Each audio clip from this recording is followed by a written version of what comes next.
ఈ సహోదరి పేరు ఉమా అండి. రాజమండ్రి నుంచి దహించి అగ్ని మందిరానికి వస్తున్నారు. తన భర్త గారు రియల్ ఎస్టేట్ వ్యాపారం చేసేవారండి.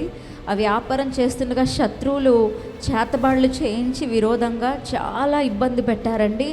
ఆ సమయంలో ఈ సహోదరి హైదరాబాద్లో ఉన్నారు. వాళ్ళ అమ్మగారిని దహించి అగ్ని మందిరానికి వెళ్ళమని చెప్పారంట. వాళ్ళ అమ్మగారిది రాజమండ్రి.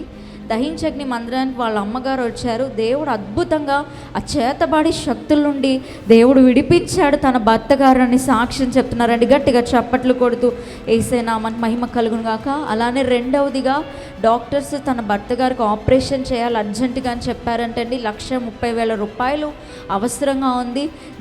ఆ సమయంలో దేవుడు అద్భుతంగా ఆ ధనాన్ని సమకూర్చి ఆపరేషన్ జరిగించుటకు సక్సెస్ఫుల్గా చేయటకు దేవుడు కృపనిచ్చారని సాక్ష్యం చెప్తున్నారు. గట్టిగా చప్పట్లు కొడుతూ యేసయ్య నామానికి మహిమ కలుగును గాక. మూడవ సాక్ష్యం ఏంటంటే, ఆర్థిక ఇబ్బందులు బట్టి లాస్ట్ ఇయర్ బిడ్డలు స్కూల్లో జాయిన్ అవ్వలేదండి. కానీ ఇయర్ పిల్లల్ని స్కూల్లో మంచి స్కూల్లో చేర్చుకోవడానికి దేవుడు కృపనిచ్చారని సాక్ష్యం చెప్తున్నారు.